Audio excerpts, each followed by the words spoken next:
श्रीमान गजेंद्र सिंह जी जो जल शक्ति मंत्री केंद्र में हैं, आप देख रहे हो कि पूरे भारतवर्ष में मोदी जी जब पहले प्रधानमंत्री बने थे उस समय सबको बिजली दी थी।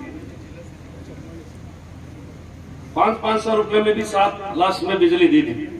और अब की बार मैं खुद जब यहाँ से जीत करके गया, हमारी जब सबसे पहले मीटिंग हुई, उस मीटिंग में प्रधानमंत्री जी ने घोषित किया था कि काम तो बड़ा कठिन है लेकिन करना है कि सबके घर शुद्ध पानी का नल लगाना है, पानी देना है सबको। और उसके मंत्री आदरणीय गजेंद्र जी आपके सामने विराजमान है। आज पूरे भारतवर्ष में काम चल रहा है। जो पाइप लाइन आई हुई है वो सारी पानी की जगह जगह नल का शुद्ध नल का कनेक्शन जो होगा वो आपको जो मिल रहा है वो आदरणीय गजेंद्र जी की देन है। आपके सामने यहाँ राज्य सरकार कांग्रेस की है, इसलिए यहाँ 25% काम हुआ है। बाकी यूपी में जाओ और कहीं अन्य राज्यों में जाओ जहाँ सक्षम मुख्यमंत्री हैं, वहाँ कहीं 80% काम हो गया, कहीं 90% हो गया। कुछ राज्य ऐसे हैं जो छोटे, उनमें 100% भी हो गया और यहाँ 25% भी काम नहीं हुआ। ये सारी ये श्रेय जो जाता नहीं होने का वो सारा इस सरकार को जाता है, जबकि केंद्र ने उसका बजट पहले से दे दिया। आदरणीय मंत्री जी आपको बताएंगे कि कितना बजट किस तरह से पड़ा है। वो पानी का काम चल रहा है, वो आदरणीय गजेंद्र जी की देर से चल रहा है। लोग यहाँ उद्घाटन करते हैं, शिलान्यास करते हैं, कहते हमने किया। पहली बार इस पद के लिए मंत्री बनाया गया, जो पहली पोस्ट है जल शक्ति मंत्री, जो पहली बार बनाया मोदी जी की देन है सारे पूरे भारतवर्ष। आदरणीय प्रेम सिंह जी बहादुर साहब, जो आपसे इनका नाम छुपा हुआ नहीं है, पूरे राजस्थान में जिन शहीदों के घर में चित्र नहीं थे, कितनी साल पुराने शहीद हुए थे, उनके चित्र भी लेना और उनकी मूर्तियां बनाना। और मैं यहाँ तक भी कह रहा हूँ कि कई गांवों को यही पता नहीं कि हमारे गांव में कोई शहीद भी हुआ था, उसको खोज निकालना, ये सारी प्रेम सिंह जी की थी पूरे राजस्थान में। ये 17 शहीद बता रहे, यहाँ 8 बता रहे, उनमें 2 4 शहीदों को गांव में नहीं पता था कि हमारे गांव में शहीद है। उनकी फोटो खोजना, उनकी मूर्तियां लगाना। लेकिन ये प्रेरणा कहाँ से आई?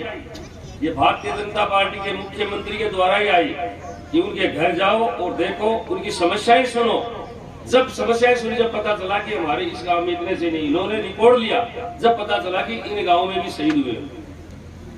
आदरणीय प्रेम सिंह जी बहादुर साहब, हमारे जिलाध्यक्ष पवन जी मावड़िया जी, अभी आपके बाप ने करे थे कि एक ही मात्र विधायक आदरणीय सुभाष जी पूनिया जी, जिला प्रमुख हर्षनी जी, आदरणीय सुब्रमण्य जी चौधरी जी, श्रीमान विशंबर जी पूनिया जी, श्रीमान राजेंद्र भामू जी, धर्मपाल जी, श्रीमती सुशीला जी, आदरणीय श्रीमान अगत सिंह जी शेखावत जी, प्यारलाल जी डोकिया जी, संजय जांगीर जी, रघुवीर सिंह जी, श्रीमती मुन्नी देवी सरपंच, मंजू गौर उप सरपंच, परवेज अहमद, श्रीमान परवेज अहमद जी, हुसैन सैनिक कल्याण बोर्ड, राजेंद्र जी ठेकेदार जी, और भी हमारे प्रधान जी गिरधारी जी, प्यारेलाल जी, इतने भी विराजमान है सभी सम्मानित मंच, उदातुल्य बुजुर्गों, मातातुल्य महिलाओं, दोस्तों और बहनों, प्रिय विद्यार्थियों और हमारे साथीगण पत्रकार महोदय, और आज के सांस्कृतिक प्रस्तुति देने के लिए पधारे हुए सांस्कृतिक प्रस्तुति देने वाली सारी टीम, इसके लिए आपका मनोरंजन किया। इन्होंने इतनी देर उनके द्वारा भारत से आप पधारे हैं, उनके द्वारा आप तालियां बजाकर इनका स्वागत करें। अच्छा सुना है तो अच्छी तरह बजा दो, और कम धीरे सुना है तो धीरे बजा दो। एक बार अपने मंडावा विधानसभा क्षेत्र में झुंझुनू जिले में शहीद की मूर्ति का अनावरण करने के लिए यहाँ केंद्रीय मंत्री पहली बार पधारे हैं। उनका जोरदार आपके द्वारा तालियों द्वारा स्वागत करें, अभिनंदन करें। उनको धन्यवाद देना चाहता हूँ इस बात के लिए भी कि आप भी देखो, अपने छोटे बच्चे होते हैं घर में, माता पिता के बेटी बेटे होते हैं, बाजार से जाते हैं तो इच्छा रखते हैं कि मेरी माँ या पिताजी बाजार गए तो मेरे लिए क्या लाएंगे, या कोई सर्विस करके छुट्टी आता है, कमा करके आता है या व्यापार करता है बाहर से आता है तो मेरे लिए क्या क्या लाएगा ईद या दीपावली पर जब छुट्टियां आते हैं। तो ऐसे भी नेता आते हैं तो सारे मतदाता यही इच्छा रखते हैं कि क्या लेकर के आएंगे। ये रखते हो ना कुछ न कुछ तो लाए होंगे। ये अपने को जोधपुर से रिंग्स होते हुए झुंझुनू होते हुए दिल्ली के लिए ट्रेन लेके आए हैं, लगभग तय है। और निश्चित रूप से जोधपुर से झुंझुनू जयपुर नहीं जाएगी, रिंग्स आएगी, रिंग से झुंझुनू और झुंझुनू से लुहारू होते दिल्ली। बहुत कम स्टॉपेज है, बहुत दिल्ली जाने के लिए दिन में भी जोरदार तालियों द्वारा इससे और बड़ा क्या तोहफा हो सकता है। पानी का जो चल रहा है वो चल ही रहा है। और उनकी जब हम लोकसभा में बैठते हैं बातें सुनते हैं, कभी चेहरे पर गुस्सा नहीं, सरल स्वभाव, मीठा बोलना। और मारवाड़ी में तो इतना मीठा बोलते हैं जिसकी कोई हद ही नहीं है। और वैसे गजेंद्र जी झुंझुनू के लिए हमेशा मेहरबानी रखते हैं। क्यों रखते हैं कि इनकी पढ़ाई अपने गवर्नमेंट स्कूल राजकीय जो है मल्टीपर्पज स्कूल जिसको बोलते थे पहले, आजकल तो शहीद के नाम से है, उसमें उनकी पढ़ाई क्यों है, पढ़े हुए हैं और सीकर जिले के रहने वाले। और जोधपुर तो अब रहने लगे हैं, बाकी सीकर जिले के रहने वाले हैं। इनके पिताजी यहाँ अफसर थे और उनके साथ यहाँ झुंझुनू में पढ़ते थे।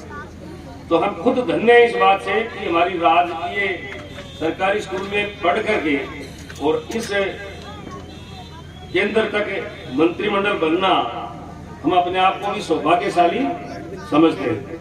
और मैं इस बात जो रेलवे की जो बात बताई थी उसके लिए मैं, हमारे जो रेलवे मंत्री हैं वो भी जोधपुर के ही हैं, वहीं के रहने वाले हैं और उनके साथ पढ़े हुए हैं, इसलिए उनकी भी मेहरबानी है। मुझे तो इनके बनने से पहले 2 साल पहले भी निकल गए, लेकिन एक भी ट्रेन नहीं चली। ये सारी गजेंद्र जी की, और जो हमारे रेलवे मंत्री बने हैं वो भी जोधपुर के हैं, उनकी सारी देन है। सैनिक एक्सप्रेस का रेगुलर होना, ये सीकर तक आई थी, वो लुहारू तक जाना, दुरंतो ट्रेन बम्बई जाना, कोटा जाना, प्रयागराज जाना, और अब जोधपुर से वाया झुंझुनू दिल्ली जाना। ये सारी दिन दोनों इन मंत्रियों की जो जोधपुर के रहने वाले। शहीद का जहां मामला है, शहीद के लिए कहा जाता है कि शहीद सबका होता है, शहीद की कोई जाति नहीं होती। वो सबका इसलिए होता है कि हम उतने भी भारतवर्ष में बसे हुए हमारी सबकी रक्षा कर रहे हैं। एक विशेष परिवार की रक्षा नहीं करता, वो सबकी रक्षा करता है, इसलिए सबका माना गया। हमें उनसे केवल प्रेरणा लेनी चाहिए। जिस माँ की कोख से जन्म लिया है उसकी सब रक्षा करते हैं, लेकिन अपनी माँ से भी एक बड़ी माँ वो है धरती माता। इसकी कोख में हम सब समाये हुए हैं। ये धरती माता नहीं हो तो हमारी भी माँ कहाँ से आएगी? तो इसकी रक्षा करना भी हमारा फर्ज बनता है। हमारे वो सैनिक करते हैं, हम इस पर बोझ बने हुए हैं, तो हमें भी देश के लिए कुछ न कुछ करना चाहिए। एक बार एक व्यक्ति कोई रास्ते से जा रहा था और रास्ते में एक पेड़ के ऊपर पक्षी बैठे थे और उस पेड़ के आग लग गई। उस व्यक्ति ने देखकर पक्षियों से कहा कि आग लगी इस वृक्ष पर, कि आग लगी इस वृक्ष पर जलने लागे पात, आग लगी इस वृक्ष पर जलने लागे पात, उड़ते क्यों मेरे पक्षियों पंख तुम्हारे पास। व्यक्ति की बात सुनकर पक्षी अचंभित हुए और उन्होंने कहा जवाब में उस व्यक्ति को, उस राहगीर को, कि फल खाए इस वृक्ष के, कि फल खाए इस वृक्ष के गंदे कीने पात, कि फल खाए इस वृक्ष के गंदे कीने पात, यही हमारा धर्म है, जले इसी के साथ। ये तो पक्षियों की भावना, हम तो मनुष्य है। अरे हमें सोचना चाहिए कि हम जिस देश में रहते हैं उसकी सेवा करना हमारा फर्ज बनता है। वो सेवा किस रूप में करनी है?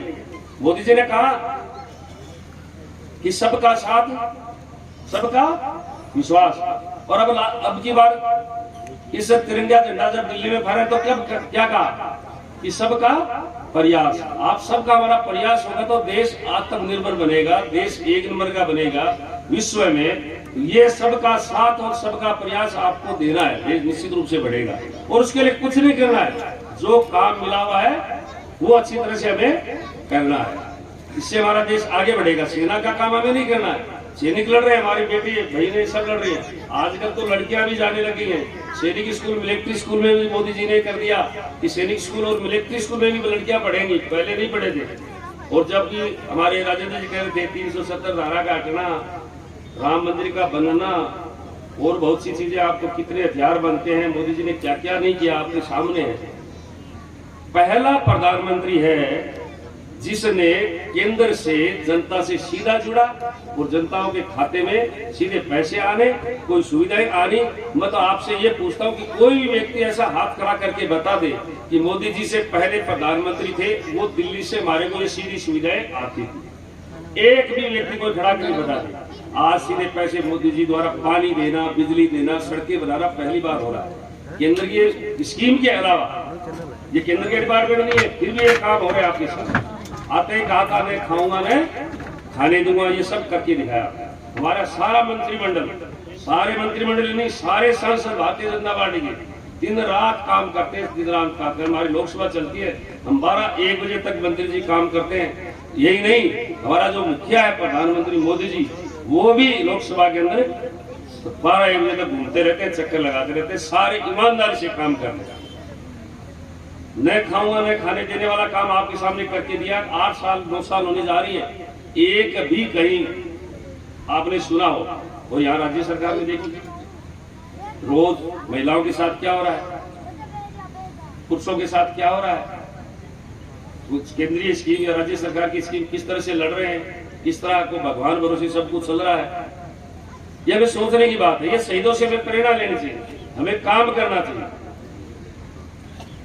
शहीदों के माता पिता को महत्व देना हमारा फर्ज इसलिए बनता है। आप देखिए कि जहाँ ऑक्सीजन नहीं मिलती, बर्फीली जगह में चलना पड़ता है, वहाँ एटीएम काम नहीं करता, वहाँ टेलीफोन काम नहीं करता। एक सैनिक था लेह लद्दाख में, वो नीचे रोज आता था पहाड़ियों से नीचे आकर के, एक एटीएम लगा था उसमें रोज 5 बजे आए और 5 बजे ऊपर चला जाए।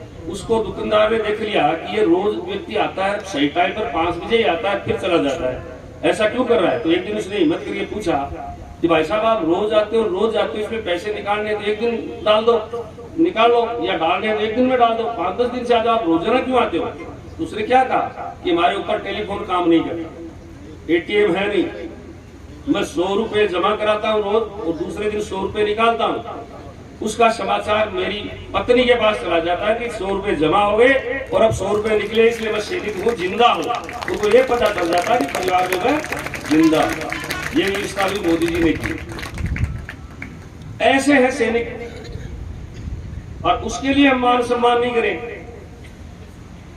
दूसरी भाषा में थोड़ा जोर दूं, 8 साल पहले कोई भी सैनिक छुट्टी आता था या पेंशन आया हुआ था, हम किस भाषा में बोलते थे सब जानते हो ना।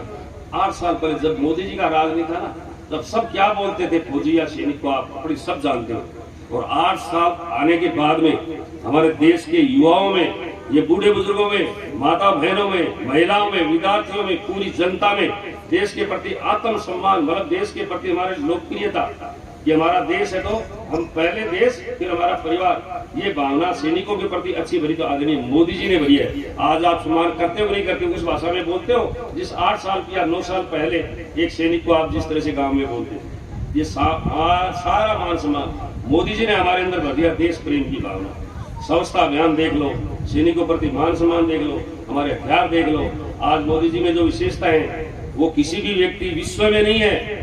विश्व के सबसे सच्चा ईमानदार व्यक्ति पहली बार भारत का चुना गया नरेंद्र मोदी है। पहली बार ईमानदार व्यक्ति विश्व का पहला व्यक्ति नरेंद्र मोदी है।